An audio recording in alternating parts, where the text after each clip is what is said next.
नमस्कार, India voice में बहुत स्वागत है आपका। मैं हूं आपके साथ प्रियंका मिश्रा। बुलेटिन की करेंगे शुरुआत। अलीगढ़ के मुस्लिम विश्वविद्यालय में फिलिस्तीन के समर्थन में सैकड़ों छात्रों ने प्रदर्शन किया। इस दौरान हाथों में वी स्टैंड फिलिस्तीन, एएमयू स्टैंड फिलिस्तीन के साथ तरह तरह के पोस्टर बैनर लेकर नारेबाजी की गई। इस दौरान छात्रों ने अल्लाहू अकबर के नारे भी लगाए। छात्रों ने कहा कि वो सभी फिलिस्तीन के साथ हैं और उसके लिए दुआ कर रहे हैं।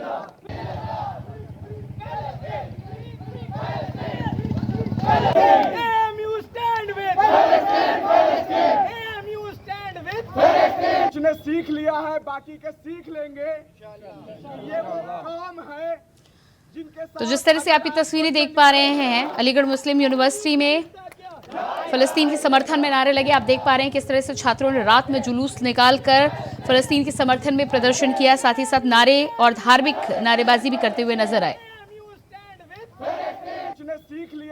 तो अलीगढ़ मुस्लिम यूनिवर्सिटी में एक बार फिर छात्रों के द्वारा धार्मिक नारे और साथ ही साथ फिलिस्तीन के समर्थन को लेकर ये जुलूस निकाला गया है। तस्वीरें आप देख पा रहे हैं, भारी संख्या में अलीगढ़ मुस्लिम यूनिवर्सिटी के छात्र एकत्रित हुए थे। रात में स्टैंड पैड लेकर, पोस्टर बैनर लेकर फिलिस्तीन के समर्थन में ये जुलूस निकाला गया है और साथ ही धार्मिक नारेबाजी भी की गई। ये वो काम है जिनके साथ अगर आपको जंग करेगा।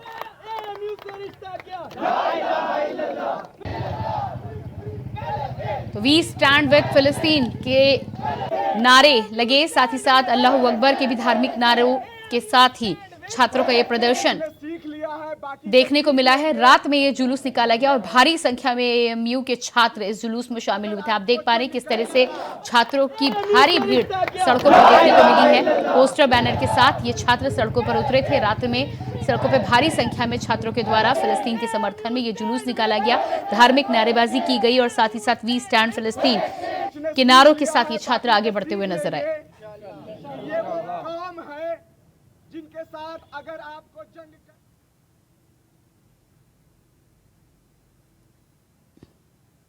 और इसी खबर पर हमारे साथ अलीगढ़ से संवाददाता मोहम्मद शहनवाज जुड़ चुके हैं। जी मोहम्मद, जिस तरह से यहाँ पर शहनवाज नारे लगे हैं एएमयू के द्वारा, छात्रों के द्वारा, क्या कहना है इस पर आपका और कितनी भीड़ इस जुलूस में देखने को मिली?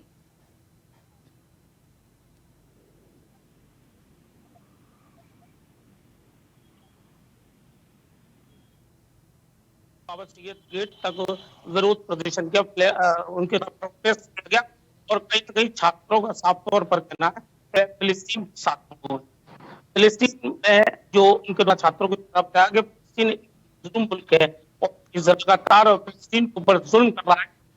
फिलिस्तीन पर है तो देश या कोई भी नेता उनकी मत नहीं, लेकिन अगर यूक्रेन पर अगर किसी प्रकार का तो हमारे नेता और अन्य विदेश के नेता इस बात का विरोध कर रहे हैं, लेकिन इस तरीके फिलिस्तीन इस समय हमारे भाई बहनों को मारा उसका कोई नहीं है। आज एएमयू के छात्र फिलिस्तीन के कंधे से कंधा मिलाकर खड़ा हुआ, चलते उनका ये मार्च गया था। जी बिल्कुल शहनवाज, इस तमाम जानकारी के लिए आपको बहुत बहुत शुक्रिया। तो ये थे हमारे संवाददाता मोहम्मद शहनवाज जो कि जानकारी दे रहे थे कि भारी संख्या में छात्रों ने सड़कों पर निकलकर ये प्रदर्शन किया है।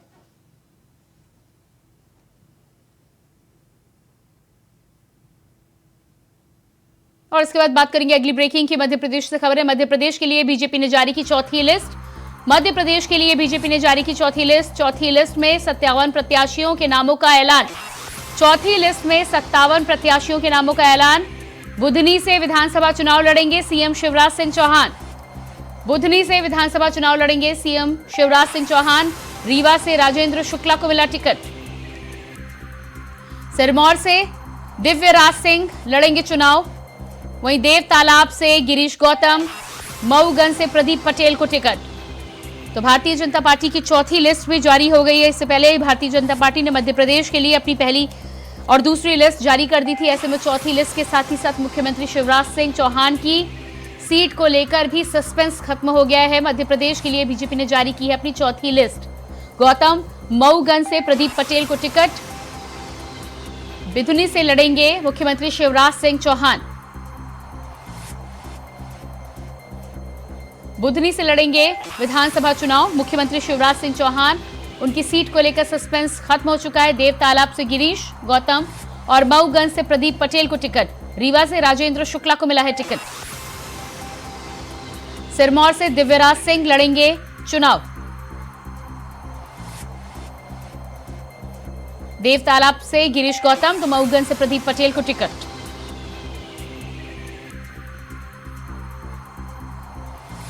तो लगातार आपको बता दें कि आज चुनाव आयोग की प्रेस कॉन्फ्रेंस के बाद 5 राज्यों में चुनाव की तारीखों का ऐलान कर दिया गया।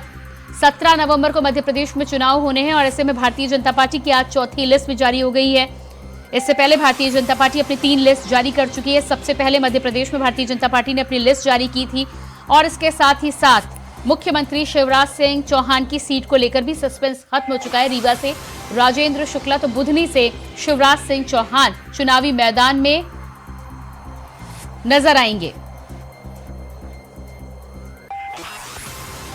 तो चुनावी मैदान में ताल ठोकने के लिए भारतीय जनता पार्टी की प्रत्याशियों की सूची तैयार हो चुकी है। लिस्ट जारी कर दी गई है। मध्य प्रदेश में जिस तरह से भारतीय जनता पार्टी की सरकार है, अपनी सरकार के साथ ही साथ सरकार की साख और भारतीय जनता पार्टी की जमीन बचाने के लिए लगातार भारतीय जनता पार्टी के नेताओं की कवायद मध्य प्रदेश में जारी है। और इसी खबर पर हमारे साथ मध्य प्रदेश से संवाददाता तरुण कुमार जुड़ चुके हैं। जी तरुण, जिस तरह से चौथी लिस्ट भारतीय जनता पार्टी की जारी हो चुकी है, मुख्यमंत्री शिवराज सिंह चौहान की सीट को लेकर भी सस्पेंस खत्म हो चुका है, क्या कुछ जानकारी है कैंडिडेट्स को लेकर? देखिए, मध्य प्रदेश विधानसभा चुनाव जो है, इस वक्त विधानसभा चुनाव मध्य प्रदेश का जो चुनाव है वो काफी अहम माना जा रहा है, क्योंकि इस वक्त जो है कई सारे मंत्रियों के टिकट कटने के ऐसे आसार लगाए जा रहे थे, मंत्रियों के टिकट कट सकते हैं। लेकिन ये चौथी जो लिस्ट आई है, इसने लगभग 90% जो है मध्य प्रदेश विधानसभा चुनाव को लेकर के भारतीय जनता पार्टी ने करीब 17 कैबिनेट मंत्रियों को प्रत्याशी बनाया है। साथ ही शिवराज सिंह चौहान जो है, उनकी रिजर्व सीट जो है बुधनी विधानसभा मानी जाती है।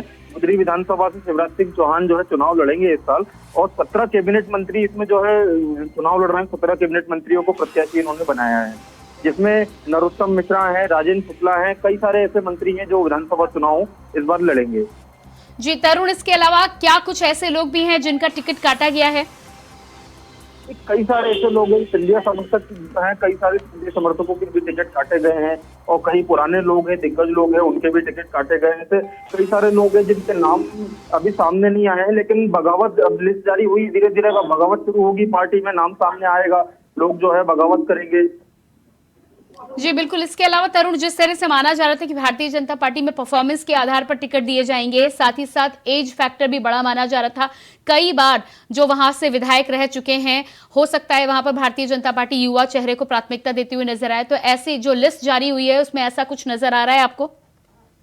नहीं, इसमें ये जो लिस्ट आई है, इस लिस्ट में ऐसा कोई भी मतलब युवाओं को टिकट देना, कोई भी जो प्रोपेगेंडा बीजेपी ने जारी किया था कि युवाओं को मौका देंगे, ऐसे नए चेहरों को मौका देंगे, ऐसा कुछ भी सामने नजर नहीं आ रहा है। ये जो लिस्ट है, इसमें काफी पुराने लोग, कई बार से विधायक रह चुके हैं बीजेपी में, कुछ कांग्रेस से बीजेपी में आए थे वो लोग हैं, ऐसे कई पुराने जो दिग्गज हैं बीजेपी के, उन लोगों को ही रिपीट किया है इस बार। पुराने लोगों पे ही भारतीय जनता पार्टी ने विश्वास जताया है। यानी कि जिताऊ कैंडिडेट को लेकर चुनाव में मैदान में उतरना चाह रहे हैं, क्योंकि चुनाव की तिथि अब बिल्कुल नजदीक आ चुकी है। 17 नवंबर की तिथि है, ऐसे में 1.5 माह से भी कम का समय बचा हुआ है तैयारी के लिए। तो यहाँ पर जिताऊ कैंडिडेट को ही अपना मोहरा बना रही है भारतीय जनता पार्टी। जी बिल्कुल, मध्य प्रदेश में जो है लगभग जिताऊ कैंडिडेट को ही भारतीय जनता पार्टी ने प्रत्याशी बनाया है। इससे पहले की हम सोचे कि तो इससे पहले भी भारतीय जनता पार्टी लगभग अपने 3 केंद्रीय मंत्री और 7 सांसदों को जो है मध्य प्रदेश विधानसभा चुनाव में मैदान में उतार चुकी है। कैलाश विजयवर्गीय, नरेंद्र सिंह तोमर, प्रहलाद सिंह पटेल, फग्गन सिंह कुलस्ते, ये सभी केंद्रीय मंत्री, इन लोगों को पहले ही भारतीय जनता पार्टी ने मैदान में उतार दिया और अपने अपने क्षेत्रों की कमान दे दी है। अब लेकिन देखना यह है कि इसमें कितने लोग जीत कर आ पाते हैं या कितने लोग नहीं भी जीतते हैं, ऐसे कई सारे, क्योंकि इस बार जो है मध्य प्रदेश विधानसभा बहुत ही अहम माना जा रहा है। और इस बार जो है कैबिनेट मंत्री, 17 कैबिनेट मंत्रियों को भी दोबारा से विश्वास जता करके इन्होंने टिकट दिया है, दोबारा उनको विधानसभा चुनाव लड़वाएंगे इनको। जी बिल्कुल, जिस तरह से कैलाश विजयवर्गीय का बयान टिकट मिलने के बाद सामने आया था, नाखुश नजर आ रहे थे और कहीं ना कहीं इसे माना जा रहा है कि एक तरह से डिमोशन भी किया गया है। तो ऐसे जो तमाम मंत्री हैं जिनको ऐसा लग रहा है कि केंद्रीय मंत्रिमंडल से उठाकर उनको मध्य प्रदेश की विधानसभा में ला पटका गया है, इन तमाम लोगों की तरफ से किस तरह के बयान निकलकर सामने आ रहे हैं? क्या खुश हैं ऐसे प्रत्याशी? देखिए, केंद्र के जो नेता हैं, कैलाश विजयवर्गीय हैं, नरेंद्र सिंह तोमर है, फग्गन सिंह कुलस्ते, प्रहलाद सिंह पटेल, इन लोगों के काफी सारे ऐसे बयान कैलाश विजयवर्गीय खास रूप से कैलाश विजयवर्गीय और प्रहलाद सिंह पटेल के ऐसे कई बयान सामने आए हैं कि मैं मध्य प्रदेश में विधायक बनने नहीं आया हूँ, ना ही मंत्री बनने आया हूँ। तो ऐसे इन बयानों के जो काफी सारे मायने निकाले जा सकते हैं, लेकिन जानना ये होगा कि इनको मुख्यमंत्री का मध्य प्रदेश का चेहरा कौन होगा, ये सबसे बड़ा प्रश्न और सबसे बड़ा सवाल है अभी भी। क्योंकि मध्य प्रदेश में शिवराज सिंह चौहान पिछले 18 साल से मुख्यमंत्री हैं। इस बार हो सकता है भारतीय जनता पार्टी किसी नए चेहरे को मुख्यमंत्री बनाए। अब बड़ा सवाल ये भी है कि नरेंद्र सिंह तोमर, फग्गन सिंह कुलस्ते और ये केंद्रीय नेता हैं कैलाश विजयवर्गीय, प्रहलाद सिंह पटेल, ये लोग जब मध्य प्रदेश विधानसभा चुनाव लड़ रहे हैं तो इनको सिर्फ मंत्री या विधायक बनाने के लिए तो मध्य प्रदेश में नहीं भेजा है। जी बिल्कुल तरुण, बड़ी जिम्मेदारी मध्य प्रदेश में। जी बिल्कुल तरुण, इस तमाम जानकारी के लिए आपका बहुत बहुत शुक्रिया।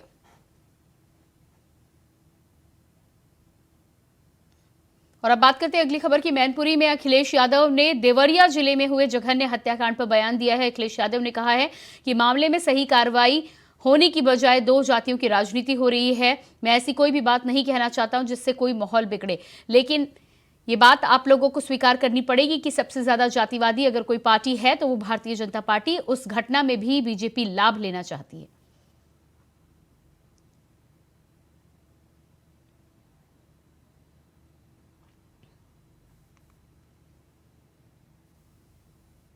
बुलेटिन में फिलहाल रखते हैं छोटे से ब्रेक के लिए, फौरन हाजिर होते हैं।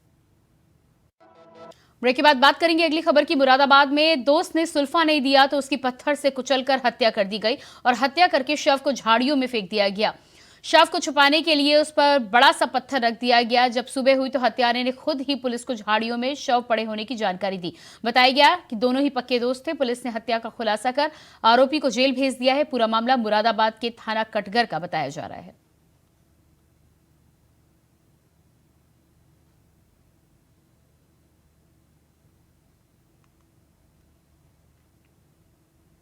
रायबरेली में बिना पार्किंग अवैध रूप से चल रहे नर्सिंग होम और शॉपिंग मॉल पर डीएम ने बड़ी कार्रवाई की है। रायबरेली जिले की जिलाधिकारी हर्षिता माथुर के आदेश पर नगर मजिस्ट्रेट प्रकाश चंद ने शहर कोतवाली थाना क्षेत्र के कैनाल रोड पर शर्मा नर्सिंग होम और मेगा शॉप को बंद करने का आदेश दिया है।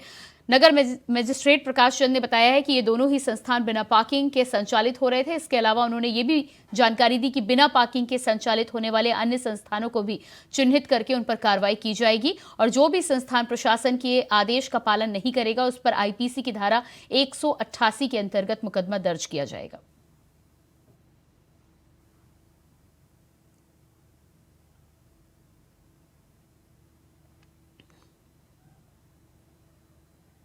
दिल्ली के जहांगीरपुरी इलाके में एक बार फिर से हुई पत्थरबाजी।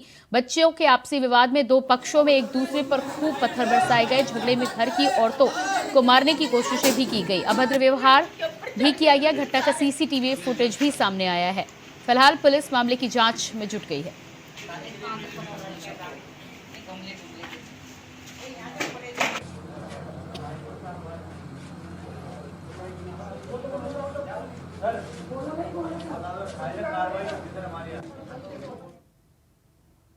देवघर जिले के गांव बहराटांड और संडूबी, जहां पर बड़ी संख्या में आदिवासी समुदाय निवास करता है, आजादी के 75 साल बीत चुके होने के बावजूद भी इस गांव के लोग सड़क की मांग बरसों से करते आ रहे हैं। नेताओं के द्वारा आश्वासन तो मिलता है लेकिन रोड नसीब नहीं हो पाती। स्थिति ऐसी बनी हुई है कि इस गांव में आज भी माएं अपने बच्चों को जन्म देने के दौरान इलाज के अभाव में दम तोड़ देती हैं। दौंदिया पंचायत के रहने वाले लोगों को आज भी शिक्षा और स्वास्थ्य के लिए काफी जद्दोजहद करनी पड़ती है।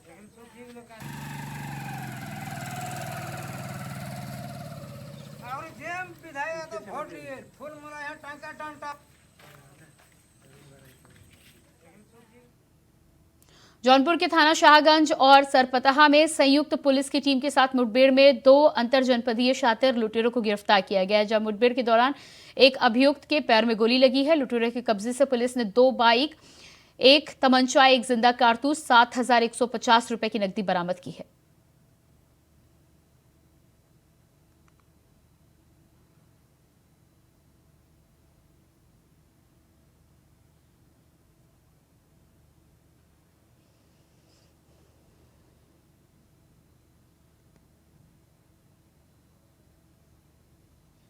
गोपालगंज पुलिस को एक बड़ी कामयाबी हाथ लगी है। बता दें कि पुलिस ने गंडक नदी मंगलपुर के पुल के पास में एक नाव में 225 लीटर उत्तर प्रदेश निर्मित देसी शराब जब्त की है। इस दौरान मौके पर फायदा उठाकर समय रहते शराब तस्कर भागने में सफल रहे।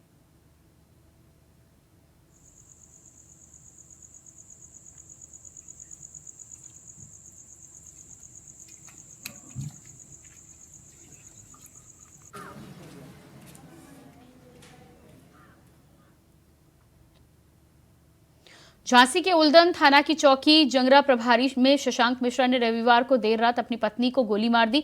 घरेलू विवाद के कारण अपनी गर्भवती पत्नी को सर्विस रिवॉल्वर से गोली मारकर हत्या कर दी गई, जिसमें 2 गोली हाथ में लगी और एक पेट में छूकर निकल गई। जिसके बाद घायल अवस्था में खुद पति ने ही मेडिकल कॉलेज में बीवी को भर्ती कराया और फरार हो गया। फिलहाल पुलिस ने रिपोर्ट दर्ज कर आरोपी दरोगा की तलाश शुरू कर दी है।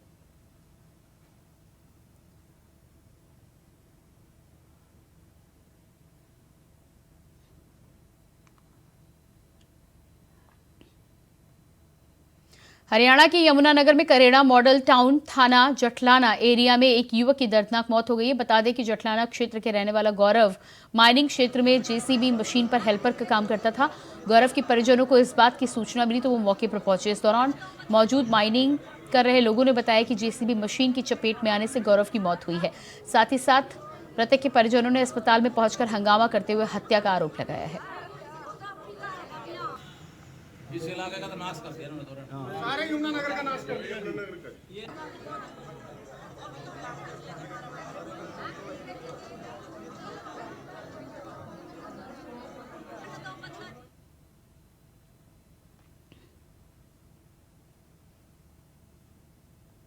चुनावी युद्ध का आगाज हो चुका है। 5 राज्यों में चुनाव के लिए तारीखें तय कर दी गई हैं। जिन 5 राज्यों में विधानसभा चुनाव है उनमें मध्य प्रदेश, राजस्थान, छत्तीसगढ़, तेलंगाना और मिजोरम है। इन राज्यों में चुनाव के लिए तारीखों के ऐलान के साथ ही आदर्श आचार संहिता भी लागू हो गई। इन राज्यों के चुनाव नतीजे 3 दिसंबर को घोषित किए जाएंगे। चुनाव आयोग ने बताया कि 5 दिसंबर से पहले चुनावी प्रक्रिया पूरी कर ली जाएगी। इस दौरान ज्यादातर सरकारी कामों पर अस्थायी रोक लगी रहेगी। इनमें से वो काम होते रहेंगे जिससे सरकार को फायदा होने की संभावना कम रहती है। Mizoram, the date of poll will be 7th November and date of counting would be 3rd, which is common of course for all these states, and elections in all these states would be completed by 5th of December. So date of poll is 7th November. Similarly, in case of Chhattisgarh, the elections would be in 2 phases. The date of poll would be 7th November and 17th November. The nominations after Mizoram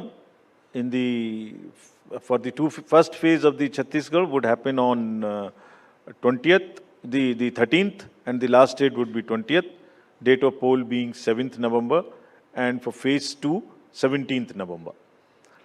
In Madhya Pradesh, this coincides with the second phase of Chhattisgarh, and date of poll would be 7th November. So, first Mizoram, and the first phase of Chhattisgarh, then second phase of Chhattisgarh, and 1 phase in Madhya Pradesh.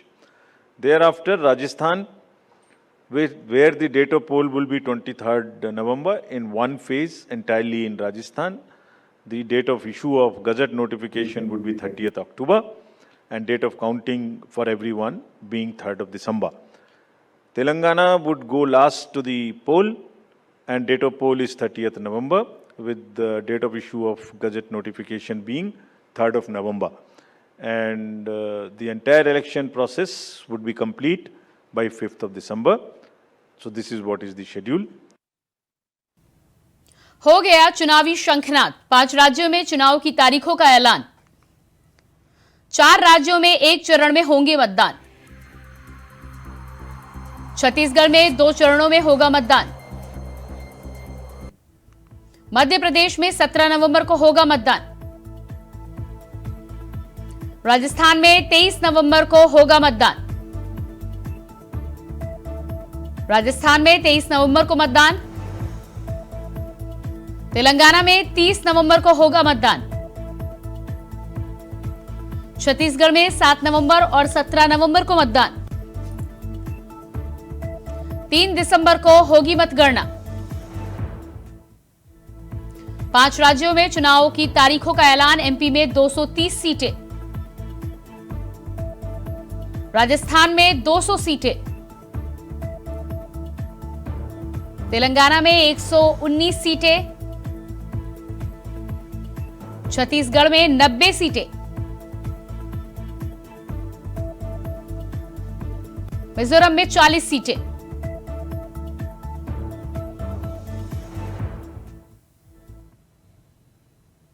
चुनावी तारीखों के ऐलान के बाद मध्य प्रदेश के मुख्यमंत्री शिवराज सिंह चौहान ने क्या कुछ कहा, सुनाते हैं।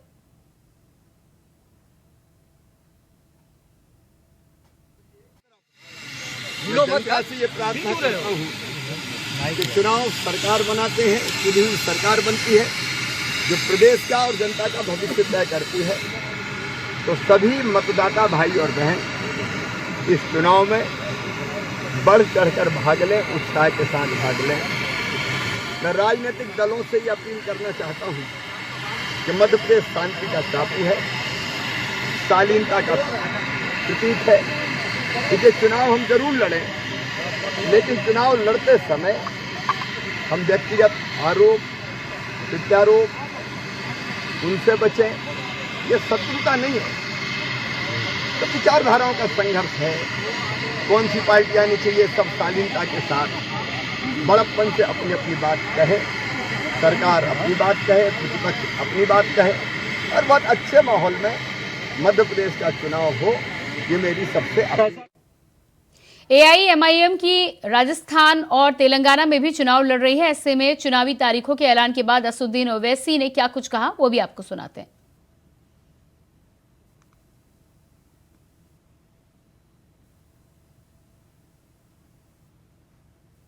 और राजस्थान में 23 नवंबर को है।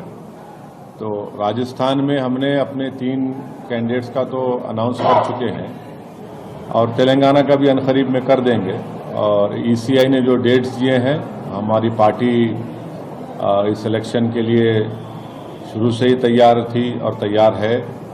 और हमारी वाहिद पार्टी है जो साल के 12 महीने पिछले 4.5 साल से हम लोग जनता के दरमियान में रहकर काम करते हैं। और मुझे यकीन है कि ख़ास तौर से तेलंगाना में जहां पर हमारे एमएलएज हैं और जहां पर हम लड़ेंगे, वहां की आवाम हमारी काम को, हमारी एक्सेसिबिलिटी को, हमारे अवेलेबिलिटी को, हमारे पार्टी के मेंबर्स की, उसके ऊपर हमारा साथ देगी। और इंशाअल्लाह हमको यकीन है कि एक बहुत बड़ी कामयाबी से अल्लाह हमको हमकिनार करेगा। और हम पूरा ताउन करेंगे कि इलेक्शन पीसफुल हो और सही इलेक्शन स्पिरिट में हो। हमने ये बात जब इलेक्शन कमिश्नर ऑफ इंडिया के 3 कमिश्नर आए थे, चीफ इलेक्शन कमिश्नर से भी हमने ये कहा था कि हमारी पार्टी की तरफ से पूरा ताउन होगा और हम चाहेंगे कि इलेक्शन फ्री एंड फेयर हो। और हम यही कोशिश करेंगे और हम चुनाव लड़ेंगे, अच्छी तरह से लड़ेंगे। और इसी के साथ फिलहाल इस बुलेटिन में इतना ही। खबरों का सिलसिला जारी रहेगा। नमस्कार।